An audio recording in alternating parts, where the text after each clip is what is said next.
Welcome to the Blue Security Podcast, a weekly podcast for information security defenders, where we bring you discussions on best practices, tools, and implementation for enterprise security. Now, here are your hosts for today's show, Andy Jha and Adam Brewer. Welcome to this week's episode of the Blue Security Podcast. I'm Andy, your host. I'm Adam, your co-host. And before we start the show, we'll start with our standard disclaimer. Yeah, Andy and I both work for Microsoft in our field security sales business. We do this show outside of work. We self-fund the show, and the opinions about to be shared are those of Andy Jha and Adam Brewer and do not necessarily reflect those of Microsoft Corporation. With that, let's get on with the show. All right. This week was kind of a crazy week when it comes to AI. So the show is all about AI today. And there was a historic collision between the US government and the private tech sector over who holds the boundaries and control of artificial intelligence.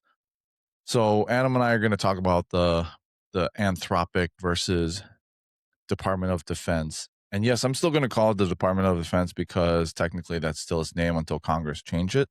Because that's Department of War is a secondary name. So I'm going to use Department of Defense here. And there was this clash because the Department of Defense wanted some guardrails on AI safety taken off between Anthropic for this contract. So some historical context here. In July, the DoD awarded contracts to Anthropic for about $200 million, prototype some capabilities for national security. And Anthropic had already been deploying some of its models in the classified networks and national laboratories. But what the DoD wanted was for them to remove some specific safety guards and allow the military to use the models for quote unquote all lawful purposes. And that deadline came and went, which was on Friday, February 27th. And so what were those things that Anthropic wouldn't cross? There was two things mainly. One, mass domestic surveillance. So Anthropic argued that if they used AI or the DoD or the government used AI to automatically assemble scattered data into comprehensive profiles of Americans at a massive scale, that would violate fundamental liberties. And then also fully autonomous weapons. Anthropic explicitly does support the use of AI for national security and stated that partially autonomous weapons, such as those that are currently being used in Ukraine, are vital to the defense of democracy. And they even acknowledge that fully autonomous weapons could eventually prove critical for national defense. But the company stated that current frontier AI models are not reliable enough to automate selecting and engaging targets without a human in the loop, and that this could endanger soldiers and civilians. Seems pretty straightforward to me right now. Like if you want AI to be completely out of the loop and press the button, that would be a bad thing. I think anybody who has used current tooling, even impressed with its rate of gain and rate of improvement, would agree with that assessment. We're not there yet. And so Anthropic ultimately refused and said that they weren't going to take out their terms and conditions, their use, their guardrails for AI. And President Trump ordered a government-wide ban forcing all federal agencies to stop using Anthropic's technology immediately. And then additionally, Defense Secretary Pete Hegseth designated Anthropic as a supply chain risk. Now, that's a pretty important designation because that is usually reserved for enemies of the state. You know, like the last time we designated something like that, it was like Huawei, right? And we've talked about Huawei before on the show, Chinese technology or something along those lines. Yeah, potentially TP-Link being added in the future has been thrown about, those sorts of things. Yeah. And while the Pentagon's contract is a real small portion of Anthropic's $14 billion revenue, so $200 million, I mean, they can afford to lose this contract.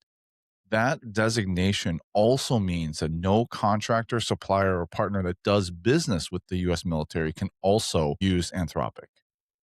And that, to me, sets a dangerous precedent because you're trying to strong arm American companies into forcing other defense contractors to cut ties with that company. And this really has never been applied to an American company to date. Like, we haven't ever designated an American company as a supply chain risk. There's also some broader implications, like the federal government is really sending a clear signal to American companies that they have to bow down to the administration's demands or face potential financial ruin. And it's a pretty dangerous precedent for any American company that wants to negotiate with the federal government.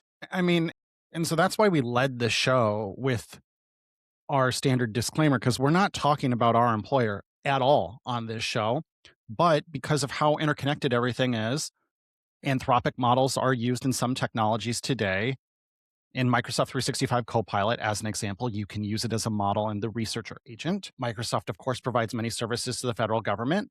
This is light years above our pay grade, Andy, but it raises questions about that. And there's so many other companies in a similar boat where they may be working with Anthropic in some capacity and did this announcement, which came on a Friday, all of a sudden demand wide-scale changes to how many organizations operate. There's so many that would be in this boat.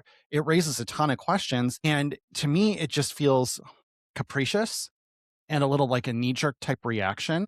As a parent of young children, almost like a childlike response. Like, well, if you won't let me, I'm going to do this. And it just doesn't seem thought out as far as all of the implications to the private sector, which is interesting to me. And we are not touching the politics rail here. We're just talking about the facts and the figures and everything.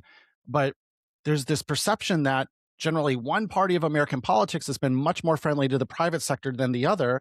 I can't remember any administration of my lifetime that has been more antagonistic to the private sector than this current one. This is really disruptive to the private sector, and there's so many organizations that maybe are using Claude Code to write their code, and they have to rip all that out first thing Monday morning. I mean, by the time you hear the show, we're recording this Sunday morning at 9:30 Central Time. By the time you hear the show on Tuesday, there could have been a lot of disruption the day before, maybe in your organization, where you've had to go through and find all this and rip this out. And there's going to be a lot of testing of the waters of like, how serious is this? Because there's also things swing very dramatically with the current administration as well, where I was just coming back from a vacation and it was announced while I was gone that TSA PreCheck would no longer be available because Department of Homeland Security is currently not funded by Congress. And then that was reversed within hours. So we've seen these huge swings in behavior, and it's so disruptive to normal function. So I'm just pointing out that kind of historical context here and the disruption that has happened and may happen by the time you even hear this show, by the time it goes live 7 a.m. Central Time on Tuesday morning, March 3rd, what will have happened. So it's really incredible here. This isn't just the US government and Anthropic. It's not just DoD and Anthropic. It's bigger than that because of this supply chain risk designation. It's so far reaching. And that's the thing I think is most interesting about this. Yeah, and Adam and I used to work in the manufacturing segment, I still do. and you still do, but we had separated out recently another vertical called the Defense Industry Base, or the DIB, and we have a whole number of accounts. I don't know how many accounts are in that org, but it's maybe close to 100 at least, and I don't know how many of them are using Claude or Anthropic's products, but all of them, if they want to, with this designation, if they want to continue to do business with the federal government, they would have to cease that. Well, and then it's even unclear. I think today, Claude models, say an M365 Copilot, only kick in if you manually select them, but do they need to? There isn't, I don't think there's a control to disable that. Maybe there is. But I mean, all sorts of questions, right? Even downstream ones of this. Yeah. It's so, there's so many implications. And normally when these things happen, say with like Huawei in the past, there was a timeline on There's you a have to phase have out. this out by this time. There's a phase out. Like doing it so knee jerk on a Friday. Tomorrow's going to be really interesting. Monday, March 2nd, in terms of the impact of all this. It's just bigger than just two parties, is my point. Yeah, I didn't even think about, from a Microsoft perspective, like, because we do have the ability to use Claude, and Azure OpenAI, you can select any model. Even I think even DeepSeek is in there. It is Yeah. well, and so by the way, Azure AI Foundry is like when you are building your own bespoke agents or AI experiences, and it's complete model choice. I mean, Grok is in there, DeepSeek is in there, everything's in there. And in fact, Azure's the only cloud where both Anthropic and OpenAI are available. That's unique to Microsoft. But I don't want to turn this into a Microsoft show. I'm just pointing out of like that implicates us. Like, this is where I could go to work on Monday morning and I could literally have messages in my mailbox from customers saying, hey, we are a supplier to the United States government. We need to make sure no one is using Claude to do any M365 Copilot researcher queries effective immediately. What are the controls I need to turn on to do that? Like, it gets everyone wound up, and it's all this non-value added, non-growing the economy behavior to respond to this spat. And so that's where it becomes disruptive, and that's where it affects like our listeners. Like, you as a cybersecurity professional, you may be called upon, you need to go block access to this now all of a sudden. It's drop whatever you're doing. I don't care if you're investigating a threat or you're doing this or that, you need to get on this right now because it's a compliance thing. That's disruptive. So that's where I point out, like, it's bigger than just like, oh, that's interesting, I can get my bucket of popcorn and watch from a distance. And then after the ban, OpenAI announced that it had secured a deal with the Pentagon to deploy its models on the classified network. So just literally after Anthropic turned it down, OpenAI comes in and wins this contract. And the CEO, Sam Altman, claimed that their agreement included exactly the same prohibitions on domestic surveillance and autonomous weapons that Anthropic asked for. So it kind of leaves the question of, that's sus. Yeah. And, like, because I work in the federal segment of Microsoft now, some of my coworkers had some stuff to say about this. And, and this is like their opinion. I haven't like reviewed the exact contract terms, but essentially one of my colleagues said that OpenAI is trusting the DoD to follow U.S. existing laws when it comes to those sticking points. And Sam calls these safety principles. So like they're trusting them to follow the safety principles, and those are in kind of the contract terms. But on the contrary, Anthropic wanted this baked into the contract itself, regardless of what U.S. law states. So it's like OpenAI is trusting the DoD to follow U.S. law, and then Anthropic wants it in the contract for terms and conditions of using the tool. And it's a small nuance, but I get that it's roughly similar, but it's a very, very small nuance where you're trusting the customer to follow U.S. law, which you would hope that that's what they're doing. But I think I can say this without even touching the political third rail. If there's ever been an administration willing to test the boundaries of what is or isn't within the boundaries of law, it's been this one. And I think even proud red hat wearing conservatives would agree with that statement. They're, I think, almost a point of pride of testing the boundaries and finding what the limits are and what you can do within existing law. So that is interesting. I've seen conspiracy theories too, and I'm not going to indulge them in great detail, but just share them for interest. There's been some speculation that a lot of the folks associated with the administration have more investments in OpenAI than do Anthropic. I mean, to me, it's tomato. Certainly, Anthropic has its large share of investors as well, is very well funded. I mean, OpenAI kind of was the sexier thing earlier on, but today, obviously, Anthropic has incredible tech. They do not take a backseat to OpenAI in anything. I mean, their models are very great. Claude Code certainly was ahead of Codex for a very long time, but I don't really buy that, oh, well, this was just to enrich so-and-so. And in general, I kind of turn up my nose at that. But the timing and everything is really suspicious. And the way Altman claimed of, yeah, we got the same thing they were asking for, like it was no problem. And it's just everyone's trying to figure out how to best work with the government today, because as I said earlier, and again, I don't even think this is a political hot take. This administration's been more antagonistic to private sector than especially previous Republican administrations have in the past. And so a lot of organizations are trying to figure out the best way to work with them. And obviously this is a choice Sam and OpenAI have made. And if they're able to keep the same commitments that Anthropic was asking for, I think that's great, because overall, I don't think they're unreasonable.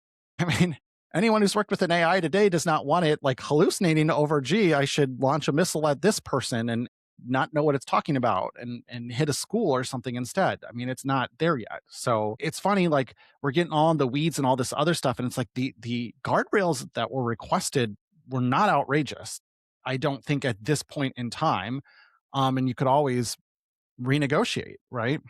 Yeah. And we're going to talk about why those guardrails are important. Like anyone who's grew up in the 90s, like I did, 80s, watched Terminator, which is obviously very famous, and where Skynet becomes self aware and fights back against the humans. So we'll talk about that in a minute. But I want to also just kind of mention that, Pete Hegseth and the government wanted these guardrails removed because they felt like this is what's required for national defense. We have enemies and this is what it's going to take. And they want to use these weapons for whatever means necessary to win. And I will say that it probably has weakened our national security in the fact that, number one, Anthropic's already deployed in our classified networks. They're already deployed in our federal government. And so now you're stopping the use of that immediately, and OpenAI comes in and wins a contract. But I will tell you that, anyone who's been in tech knows that if you have to rip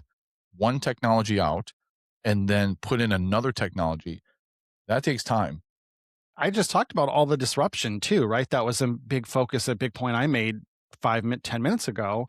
Right. And not just in the Department of Defense, but in the defense industrial base and in all these government contractors. How many people at Raytheon now are focused on becoming compliant with this and changing their code completion, their code copilot solution, instead of writing better code to make more accurate, cruise missiles or whatever?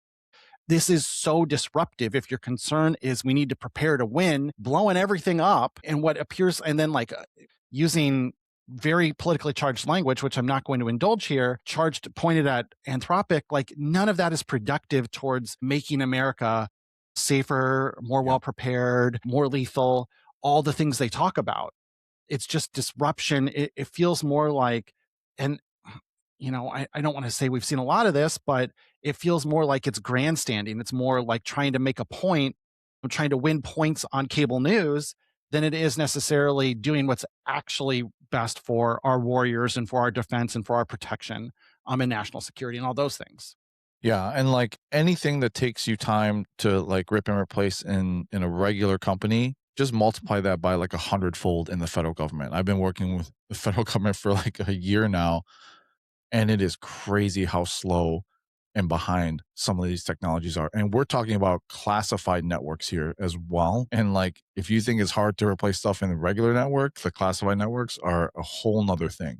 I mean, it's a running joke where Andy will show up and be like, guys, you won't believe what I saw today. And obviously he's not sharing anything he shouldn't. He's keeping it, clean, but it's still just like, I saw this today. It's incredible. Like I didn't even know that was still around. I mean, it's mind boggling. Yeah. Yeah. It's not only stuff isn't, so behind, but also like whenever Microsoft releases anything nowadays, I'm just like, okay, well, I guess I'll wait 2 years before I see that in the government cloud. And then I'll wait another 4 years before I see that in the classified networks, or ever. Some of the things we talk about, we joke like Security Copilot isn't coming to the classified networks until I retire. Yeah. What's that 55? Yeah, exactly.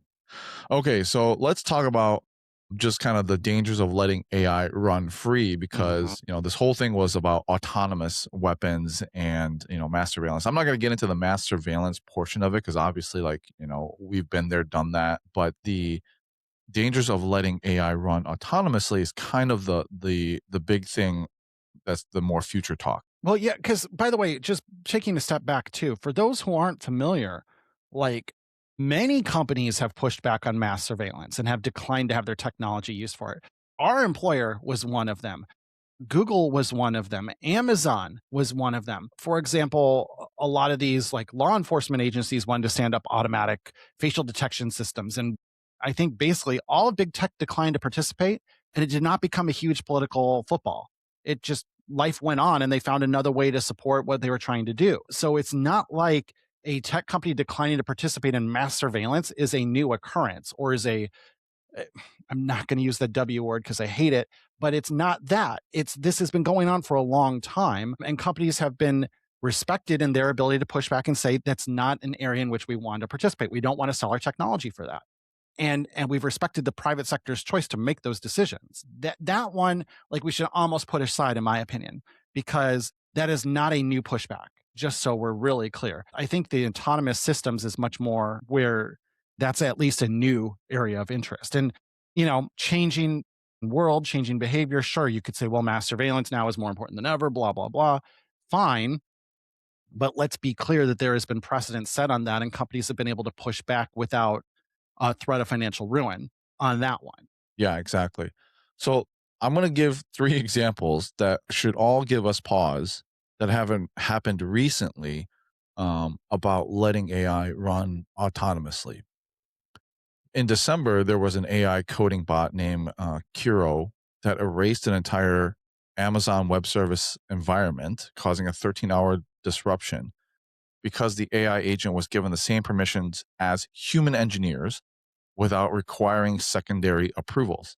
And what it did was it looked at the code and it said, and this code was coded by human engineers, and it said, this is not efficient.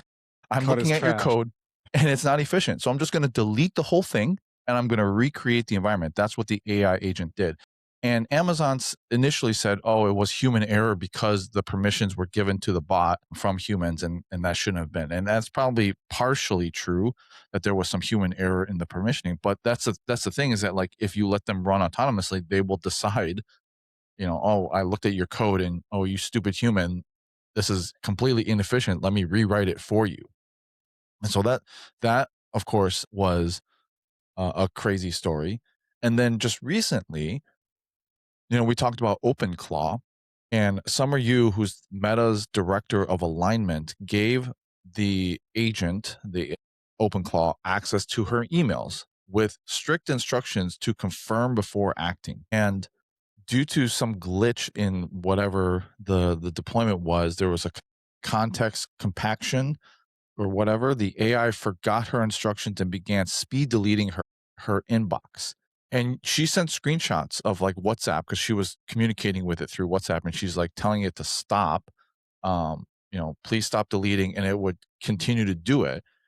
And she actually had to, like, physically run to the computer that was running the AI model and unplug it.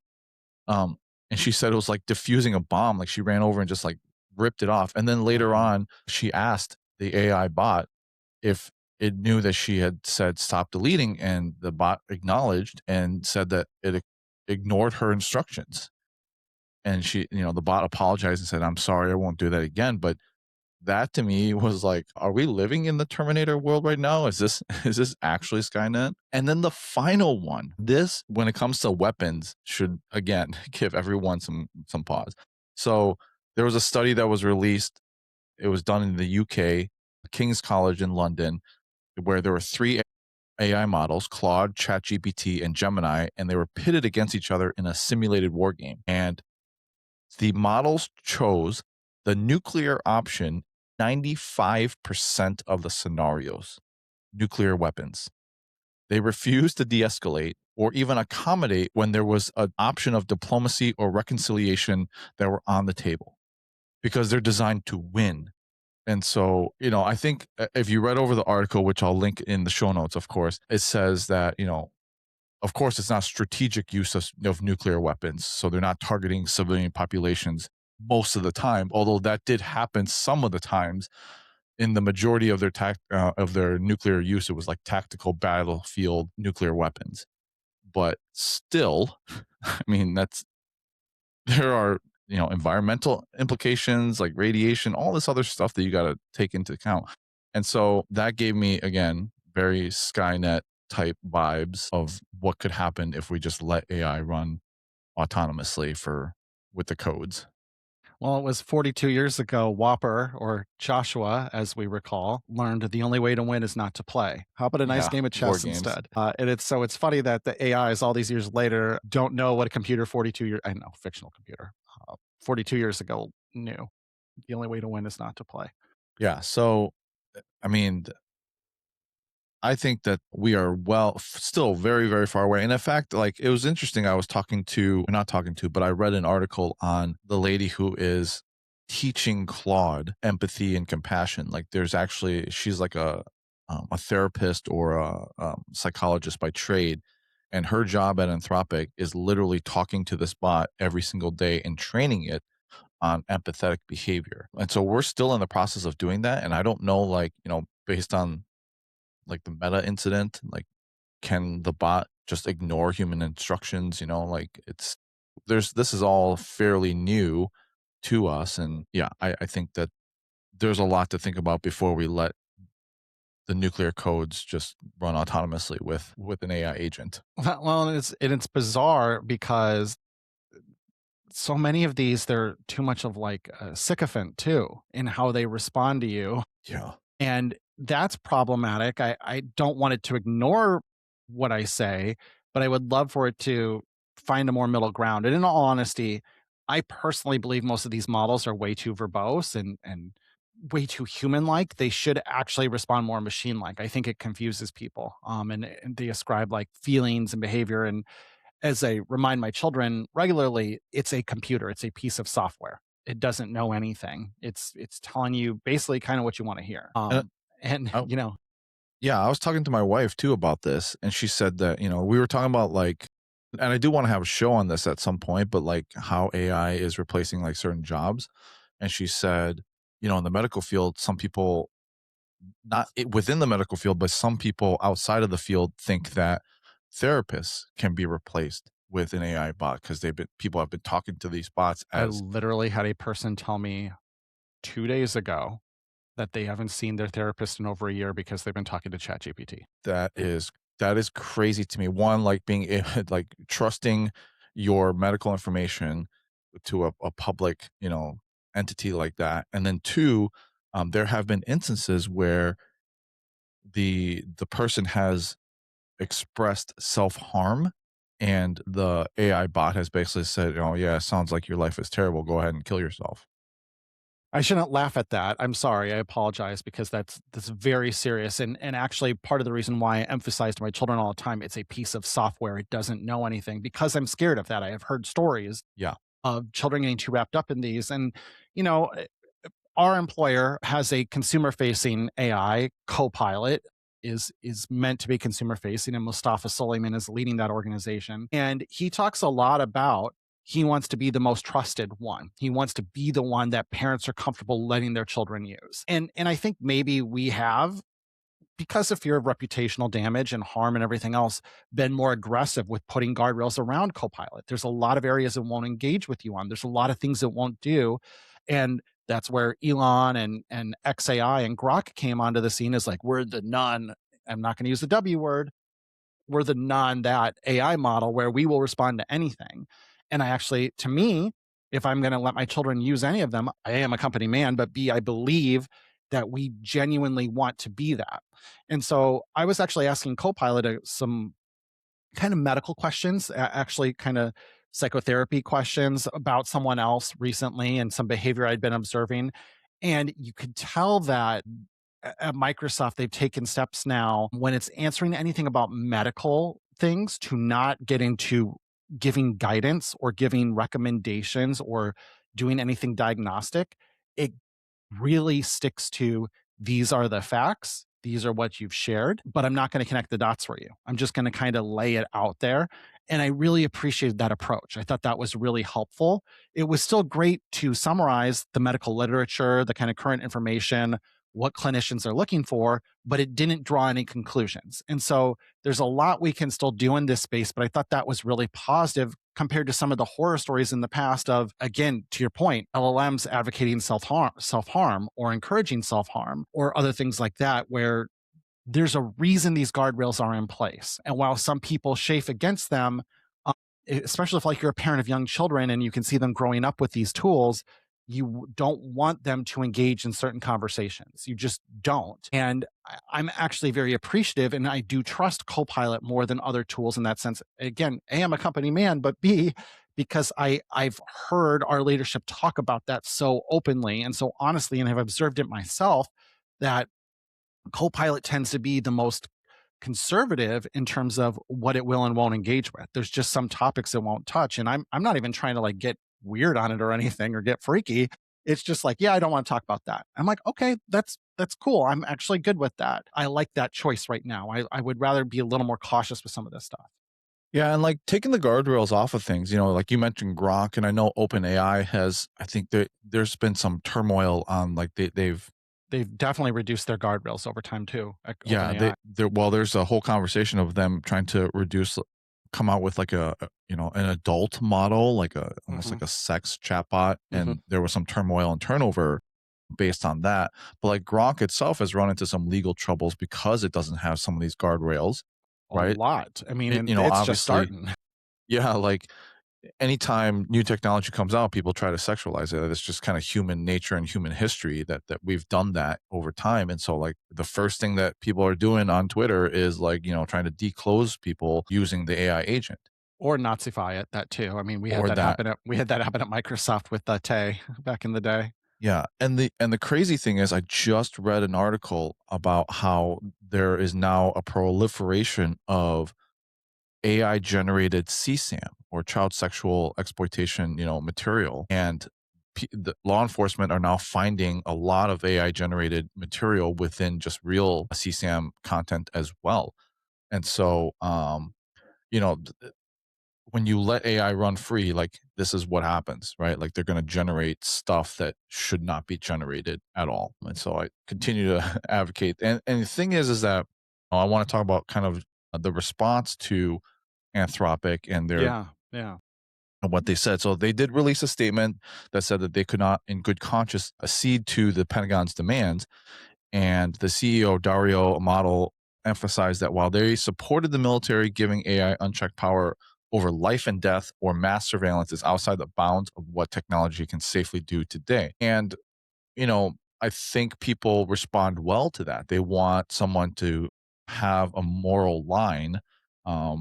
For me, I was like, well, this is great. This is a company I want to support. How can I support Anthropic in some way? And there was some news that Anthropic's Claude app shot to number one on the Apple top free list following that statement and the news, which dethroned ChatGPT. So, the free user base has surged over the last year or over last month, and consumers are really just, like you said, Adam, like Copilot has guardrails. You feel good about that. I think Anthropic's moral stance on this also gives it some good grace. And in general, like I don't know if you know the history of Anthropic, but they didn't like what they were doing at ChatGPT, so they left and started Anthropic.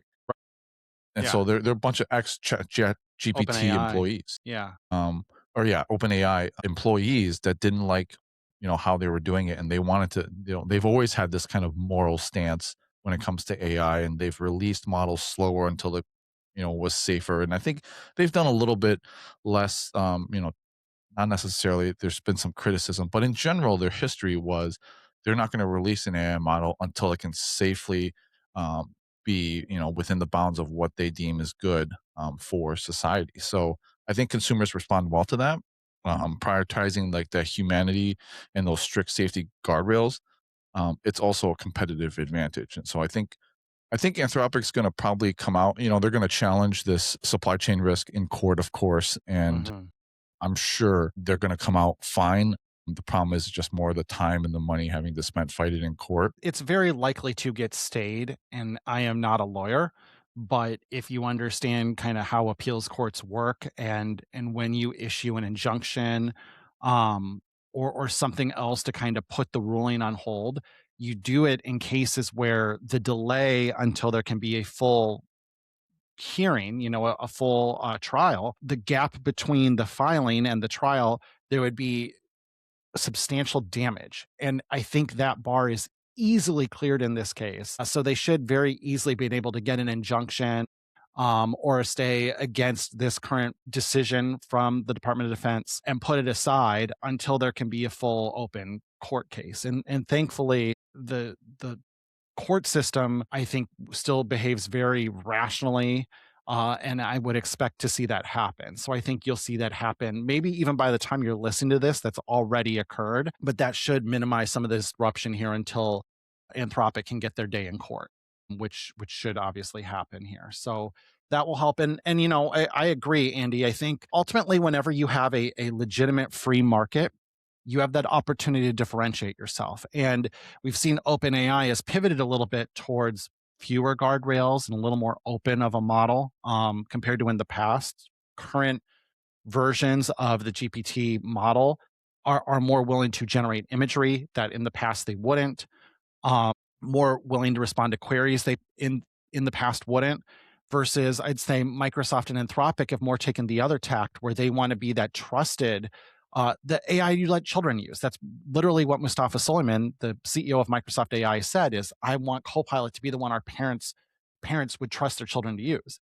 And I'm exhibit A. I do let my kids use Copilot, but only Copilot. And not just because I'm a company man, but I do believe in that goal of being that trusted model, being a little more conservative, being less willing to respond to some queries and engage in some conversations. And that's beneficial to me. And I can see some people, especially let's say if you're a young adult in your early 20s and you want kind of that unfiltered response, you might like Grok more. And I can understand that. And there's room for both. I would never say Grok shouldn't exist. I think Grok shouldn't generate some of the material it does because it's offensive and against anyone's good taste, not just some censored version of taste. But on the other hand, I think there's also a place, and Anthropic proves this, where people are looking for that trusted, principled company that's willing to make hard choices. And they value that. Because I think we as a society, we have observed the damage social media has caused to our world. Social media came with this great promise of bringing people together. And it has instead become this divisive tool to feed you these algorithms like a lab rat pushing the lever to get another food pellet, where it feeds you self-supporting material. It's the things you want to see to keep you doom scrolling. And that has been so devastating to our society and created such a fracture and different fiefdoms of how people view the world. And that's been devastating. So I think most people have a sense of that. They know how awful social media has been, and they don't want to see us go down the same path. And so they're interested in seeing more principled companies that aren't taking that Zuckerberg path of hockey stick growth and anything to drive growth at any cost, even when we know we're hacking people's brains to deliver addictive things that are bad for them. I much rather support a company that's like, you know what, we don't need that $200 million paycheck because we don't think it's right. We don't think that's good for the world. And there is a place for both. And that's the great thing about a free market is the free market will decide it. And I think we don't need government intervention to dictate that. That will play out on its own. And I think, the other thing too, we've been talking about a little bit internally, we are starting to get to this point now where it's pretty clear there is not going to be a single winner there isn't a large moat around OpenAI as an example. They're using moat in the economic sense of like no one can attack them. Instead, we've seen this kind of horse race where it's like, well, Gemini 3 is ahead. Oh, well, GPT 5.3 is ahead. Oh, this new Claude release is ahead. Claude Opus is ahead. Instead, it's a horse race where one surges for a minute and then it gets leapfrogged. And it's great. We're seeing this rapid pace of innovation. And you compare these tools to where they were at the end of 2023, it's incredible the rate of change in the development that's happened because these things were good at a couple of things a couple of years ago. They're good at a lot of things today. But there isn't going to be just one winner, is my point. And so developing an architecture that is really kind of model agnostic, and you can more plug in the model you need for that scenario or that moment is where it's going to be most valuable. And I understand that's hard for organizations like the Department of Defense to do, where they have so much contracting and confidentiality requirements and sensitivity, concerns and everything else. It's different. I understand that. But I think for our listeners, as you're listening to this, your goal should be to get to a world where you're not partnering with just OpenAI. You're not just partnering with Anthropic. You're creating an environment where the underlying model doesn't really matter. It's the outcomes that matter. And so don't get caught up in the moment of the horse race and who's ahead right now. And, on this latest benchmark, Gemini 3 kicked everybody's butt. It's so good.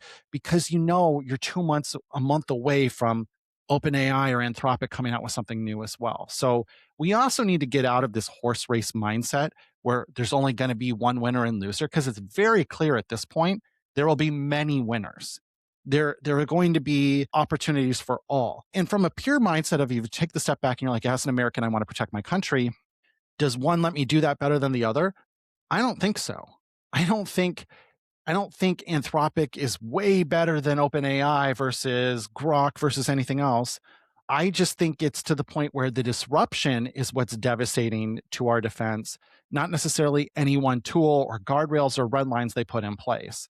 And I think that's my overall thesis, is talking through this over the last 45 minutes with you, Andy, is really it's the disruption, it's all the hullabaloo, it's all the drama around it. That's the hurtful part. But at the end of the day, any of these models are capable to empower America's defenders to defend this country and do a great job. And I'm confident in our people, in our soldiers and our warriors to protect our country, and remain firmly behind them. But I hope we're able to just focus on outcomes and results and not so much the model of the moment. Well, great discussion today. Yeah. All the links to the articles that I used for the show will be in the show notes if you want to read over them. Some great material, as well as our contact information. If you have any questions or topics you want us to talk about in the future, just email us. Thanks for listening. Thanks for watching, and we'll talk to you guys next week.